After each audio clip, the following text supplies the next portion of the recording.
Welcome to the show.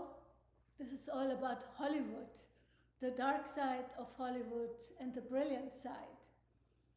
As some of you know, I've lived and worked in Hollywood for 34 years before moving to Miami more recently. And there were actually two events in the first month and the last month that bookend my Hollywood experience, and in a sense speaks to both the brilliant side and the dark side. Well, in more recent weeks and perhaps years, the dark side has certainly surfaced. Just think of the Diddy tapes, the Epstein, the Weinstein scandals. And before we dive deeper, I want to talk about Hollywood as a geographical place, but also as an imaginary place. So Hollywood really is a geographical place, and I've lived there for many years. But when we speak about Hollywood, it's also an imaginary place, a place that speaks to the Hollywood industry, the entertainment industry, but also to some utopian concept of a better life. I dive more into this in a little bit. But let's talk first of the time I arrived in Hollywood. In my very first month, actually I think the second week, people said, oh, you have to make connections. By the way, this video is also about how to extract the brilliance of Hollywood and make it work for your business. So the very first 2 weeks, I actually landed with Greyhound from Iowa via Germany. And knowing no one, with very little money in my pocket, by myself. And so people said, make connections. And the first thing that came across my vision was the Women in Film conference that was being held on Sunset Boulevard. Actually, very close to where I ended up living for many, many, many years. And so I volunteered there, and the morning I arrived, 2 minutes after I arrived, I was assigned to the information booth with another lady, and the two of us were manning or womaning the information booth. Well, I did make connections, but not the connections I originally had in mind, because the lady next to me, within minutes, spoke to me about her being a Christian. Now I was interested in spirituality, and I had various types of experiences, even though since I was 13 I earnestly prayed to God, but I had little concept of Christianity. I grew up Catholic, but I wasn't anything where I understood anything about what Christianity is about. So this lady in Hollywood and film, my first 2 weeks in Hollywood on Sunset Boulevard, invited me to a Bible study with some of her friends, and it was being held in different houses around Hollywood and Studio City. And so I said, yes, I would love to. And I was seriously interested. And so within the first 2 meetings, I became a Christian and started to understand some of the core concepts. So for me, Hollywood, strangely enough, was a place where I became a Christian, even though Hollywood, of course, is known, at least since the 20s, when Hollywood was considered the sin bubble, and various scandals rocked Hollywood and perhaps never quite stopped to rock Hollywood. And I've had plenty of those experiences further down the road during my Hollywood time. So what are some of the in-between moments, between the moment of arrival and the time when I left Hollywood? And I would like to also invite you to click on the link below, where I speak about the Hollywood success formula. In all those years, I learned and understood what makes Hollywood tick. and I extracted the Hollywood success formula that you can apply to your business. Hang on, we're going to dive deeper into the dark side of Hollywood. Well, with the Diddy tapes and Diddy freak parties all over the news these days, some people asked me, well, were you ever in touch with that side of Hollywood?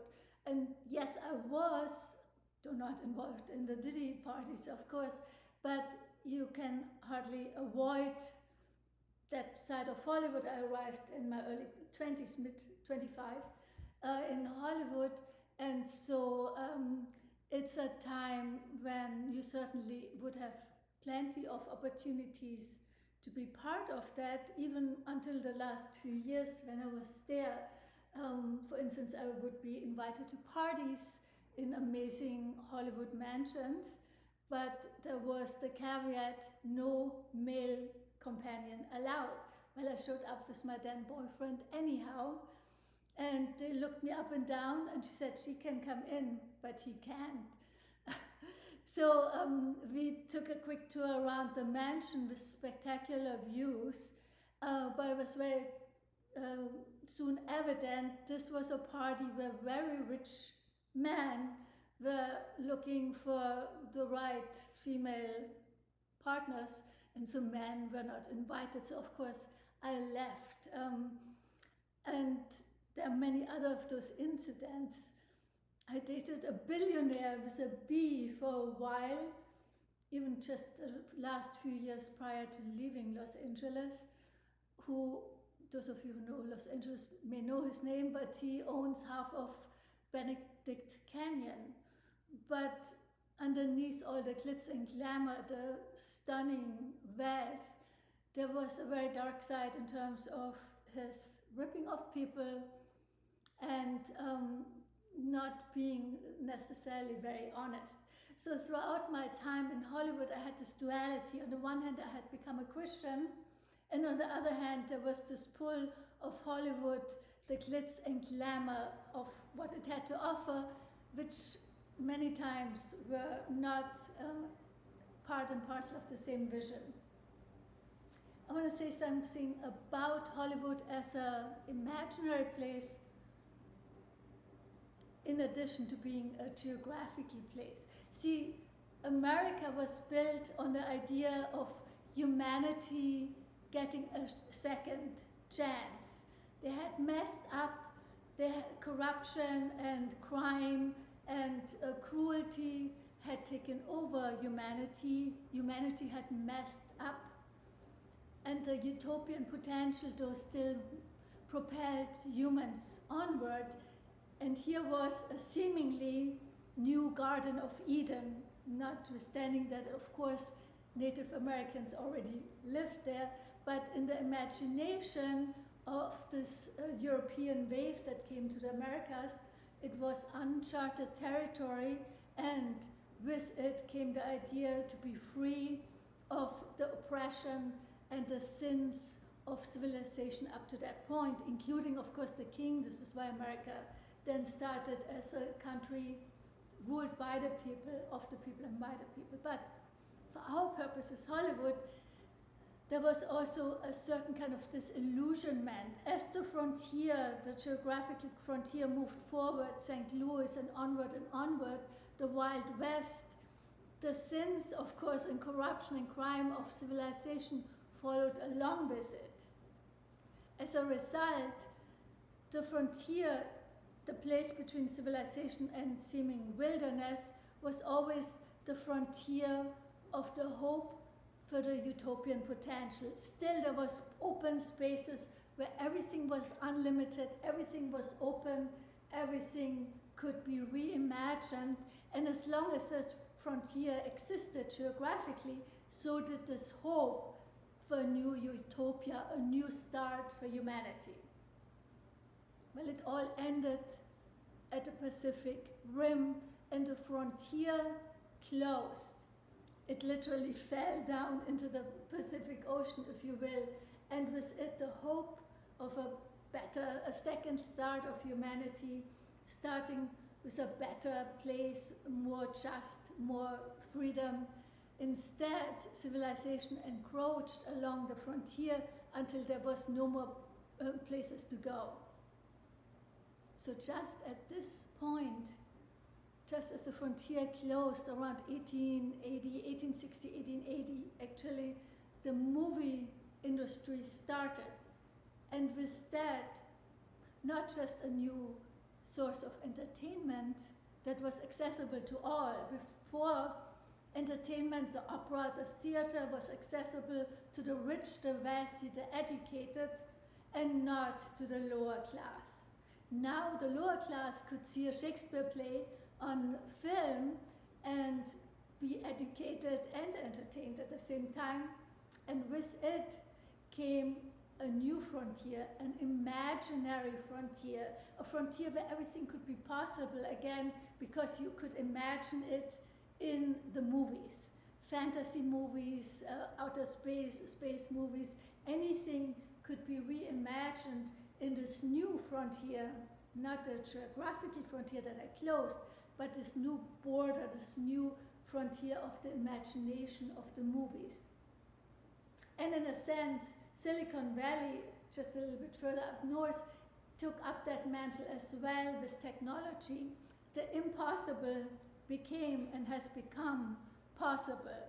The unimaginable, that which is not real, is palpably real and can be constantly reimagined, both with Hollywood and Silicon Valley. And I would like to say also that a lot of people misunderstand Hollywood, and it comes back later when we talk how to apply it to your business. A lot of people think Hollywood is unreal or fake or just vapid and empty, and they profoundly misunderstand Hollywood, the idea of Hollywood. Because where in other countries, Europe or even Latin America, from Paris to Mexico City, the past is palpable. The past, the rich layers of history are part and parcel of the present. Well, Hollywood and Silicon Valley have a very short past. For this portion of the world, Hollywood and Silicon Valley, the future is as real as the past is for the rest of the world. And people misunderstand that as saying Hollywood is unreal, but it's not, because the future stretches into the present as much in Hollywood and Silicon Valley as the past stretches in the present in Europe or many other places in the rest of the world. So instead of dismissing it as fake and unreal, it's really this untapped utopian potential that is very real in this place, this imaginary place called Hollywood. But with it, perhaps also some dystopian elements. And while Hollywood pushes the frontier further and further of making the unimaginable imaginable, making the impossible possible, with it comes, strangely enough, because America was founded on the idea of leaving behind the sins of civilization, now with the Diddy tapes and so on and so forth, perhaps they have taken it to new heights of depravity, or there's a certain darkness. But the brilliance of Hollywood lies in this vision to make the vision real. And that ultimately is perhaps the legacy, while America pushed its frontier further and further away and civilization came behind it with all its sins, corruptions, crimes, and darkness. But Hollywood contributed to mankind and Silicon Valley by literally making the future, the unimaginable, part and parcel of ourselves, because it stretches out around the globe. Whether it's Hollywood films or technology, its effects ricochet and have a ripple effect on the rest of the world. Stay tuned. I'm going to tell you a few more stories that happened to me in Hollywood. You see, in Hollywood, perhaps more than any other place, everything is amplified. The good gets bigger, brighter, and more brilliant. and the bad perhaps is darker or more evident in its darkness. I remember one of my favorite drives, especially during the holiday time, was along Mulholland Boulevard, driving up and along Hollywood, Beverly Hills into Bel Air. And on one side was Hollywood, Beverly Hills, Bel Air, and on the other side, the valley, the San Fernando Valley. And you could see both, and on this ridge. And the ocean of lights on both sides was always spectacular. And during the Christmas time, it was really lit up so beautifully, but any time of the year. So driving along there, it always felt one side is one side of Hollywood, the other side, the valley, and many of you have heard of the valley, you know, valley girl, kind of the cheap speaking girl. In the valley, which I don't know if everyone knows, is the porn hub of the world. No place produces as many porn films as they are being produced in the valley. And on the other side, that you could see from Mulholland, of course, Hollywood with its more brilliant side. Or even when I first came to Hollywood, I worked in development and was reading many scripts, including for Disney. And so there was one script I really liked, and I gave it the thumbs up, but the producers ultimately axed it. Reason being, it was very funny. It was about a young man around 30 who is addicted to work and just pushing his career. And his father, an ex-hippie, feels that his son should, you know, lighten up and hires a prostitute to give him a good time, show him around town, and help him take life less seriously. Well, in true Pretty Woman fashion, it was perhaps a version of Pretty Woman that had come out some years prior. The young man falls in love with the prostitute.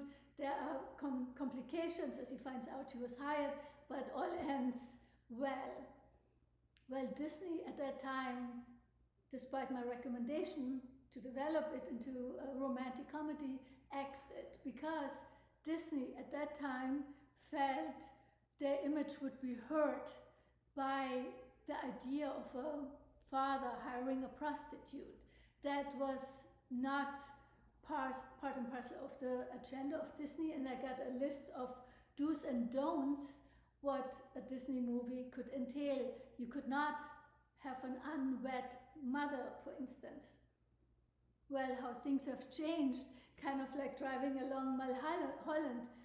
Meanwhile, of course, Disney is perhaps the studio par excellence that drives rather risky subjects, where nowadays a Disney film almost always has to have a transgender, lesbian, gay character in it, or else Disney won't even touch it. So it's a rather stark contrast from when I was still working at Disney at that time. And perhaps the darkness was always there, not that Disney is dark, but the other side of the clean-cut, wholesome version was certainly always there, but it has come more and more to the forefront. For instance, I've heard of the clubs, secret clubs. I used to go to one called Flaming Colossus downtown LA. Anyone remembers that?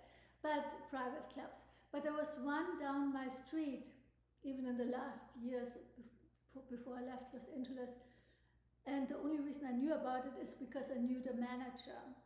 There was no sign, nothing. You had to come in through the back door, back entrance. Nothing indicated there was a club. After midnight, the limousines would pull in. It was private to the extreme.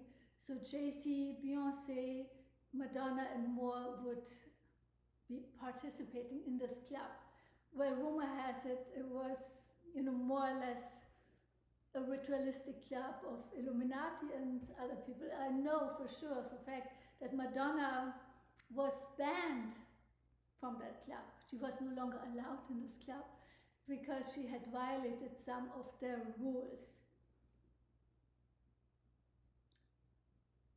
And at that very same spot, it's the spot where Hollywood turns into Silver Lake. Those of you know Los Angeles, Sunset Junction, which is kind of like a hipster hangout.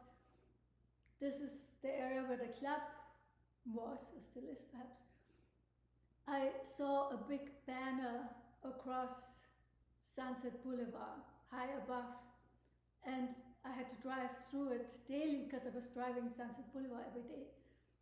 And the banner read, "We buy souls," and the 213 phone number. 213 is downtown LA phone number.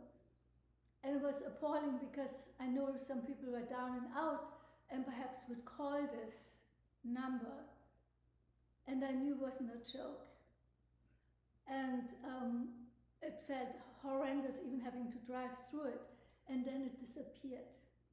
Perhaps someone complained, perhaps the city got wind of it. But in my last week, I had already packed all my suitcases and everything.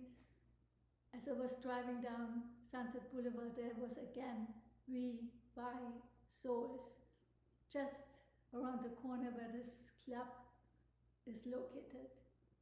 And I drove underneath it one last time and vowed I would not return to Los Angeles. But between these bookmark events, my first month in Los Angeles and the last few days, there were many amazing experiences, many wonderful people I met there and who shaped my life, of course. And so lesson number 1 we can extract is the power of networking and the power of walking away. And I'll tell you a story about this perhaps another time, because there was a time when I was invited to a mansion in Pasadena, and I knew it was time to walk away from this particular situation. But before I go into the details, it's again 2 sides of the same coin: the power of networking, the power of understanding people, expanding your network, allowing yourself to be taught by other people. I learned so much from other people, and one thing is sure, I always allowed them to present their point of view and to learn from them, and I benefited greatly from that. But I also knew when to walk away, when it's time, as seductive as a situation may appear, to walk away. And so these are 2 important lessons perhaps you can use for your business. The power of formula. I learned in Hollywood, and when I was teaching at a university, in all those years I got a PhD, started working at Pepperdine in Malibu and UCLA, teaching as a professor. Formula. Hollywood is so successful because Hollywood adheres to a success formula in their films. And I've extracted that formula, and I've been able to use it for your business and for your entrepreneurship, how to tap into that exact same formula. Before anyone says, "Oh, Hollywood formulas," and of course there are many bad films as well, but the formula isn't the culprit for the bad films. The formula is actually the reason for the success. It's like building a house. You have to have a blueprint that adheres to certain principles of sound structures, or else the house collapses. And within those structures, you have all the freedom of creativity you can imagine. Think of a Shakespearean sonnet. In a Shakespearean sonnet, not just every word, but every syllable is accounted for, and then each of the endings. So it's a very, very, very formulaic poem structure, and yet some of the most amazing poems are sonnets. Or the Japanese haiku, also a very strict formula, but some of the most amazing poems are haikus. Same for Hollywood. Hollywood has a formula, and it's not just the heroine's or the hero's journey. That is a bit of a misconception. There's something much more precise underneath that, and that you can use for your business and your branding. And again, go to the link below to sign up and find more information for free. So to recap, our first 3 lessons: the power of networking, to learn from other people, to allow them into your life instead of insulating and thinking you know everything yourself, of course. But also the power of walking away when you know it's no longer serving who you are. The power of the formula, the Hollywood success formula. The fourth one is the vision. To have a vision that extends and expands beyond where you are and where you can even imagine yourself, perhaps. And I think, again, this is the great gift of Hollywood, the concept of Hollywood, to the world, to make the future, the impossible, real, to make the future part and parcel of the present, and not to harp on the past. That's our fourth principle. There are 2 more ones to go, and I'll talk to you about them very soon. Well, another principle I learned in Hollywood is vision without integrity is dangerous. While Hollywood is the master of creating visions and making them real, if it lacks integrity, it inevitably turns into something that destroys the person themselves. So we know about Diddy, the Diddy tapes right now, Epstein and Weinstein cases. But on a more personal level, when I was dating this billionaire for a while, he staunchly defended Madoff. As a refresher, Madoff, of course, was the one who defrauded all of his investors and ruined lives. I know one couple, an elderly couple, that had invested with Madoff and lost everything and ended up living under dire circumstances. The husband was so depressed because his entire social circle had been part of his golf club, but the golf club membership was $100,000 a year. And while it's easy to dismiss people like that, oh, you have so much money, but for them it was devastation. He lost all of his friends, they all stopped talking to him. And yet this billionaire defended Madoff, saying under those circumstances Madoff couldn't have done anything different, because if he had jumped off earlier, he would have let down all these people, and it was, in a sense, the only thing he could do. So this idea of vision without integrity, of course, unravels at the end always.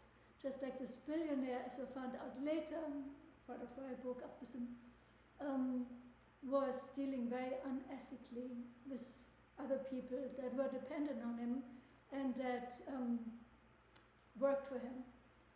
So vision with integrity, and there's a way of combining both. Again, this idea of driving along Mulholland, on the one side the brilliant side of LA, on the other side the dark side. But can you bring vision and integrity together? And I think there is certainly that, if we are conscious and aware of it, instead of falling so easily. Once you slip into it, you slip further and further down, like Madoff. Once he started with it, he was almost compelled going down further that road into darkness. Or people, I know people, again, because the valley is the porn hub, some of them started out as wanting to become actors in Hollywood and then started taking roles that were more and more slippery and then sliding into the dark side, if you will. But there's a way to be along Mulholland where you are not sliding down on either side, but combine your vision and your integrity. And perhaps the final lesson for right now is control the narrative. Hollywood, of course, is a master of controlling the narrative. They create the narratives on screen and off screen. And while it may hide the dark side sometimes, it is for your business paramount and your brand to control the narrative, to have a particular vision and purpose. Going back to our previous point, actually, success without purpose is hollow, just like vision without integrity will inevitably collapse into itself. Success without purpose is hollow. But once you have the purpose and you can control the narrative, you can create a brand that appeals to your ideal clients. And Hollywood is perhaps the paramount industry that knows how to create the narrative and how to control the narrative. And that is the heart of storytelling. And storytelling is not a negative thing. Controlling the narrative is not a negative thing. Storytelling is at the heart of our human experience. We learn, we understand through storytelling, and it has been that way since the cradle of humanity, if you will, since sitting around the campfire. Stories have always been part of the human experience, and they make us understand things metaphorically that we may not otherwise comprehend in just that way. They trigger emotions, and emotions engage us deeply and make us identify with the other person. It creates empathy, it creates a vision, a goal, and a purpose.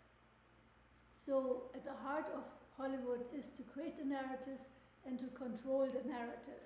And for your brand, you can do the same in a positive way, with vision and with integrity. And in a sense, I've become an expert in that field after all these years in Hollywood. And I would love to guide you through it for your brand and your business. So underneath the video, there's a link where you can find out more for free. I would love to see you there. Talk to you soon.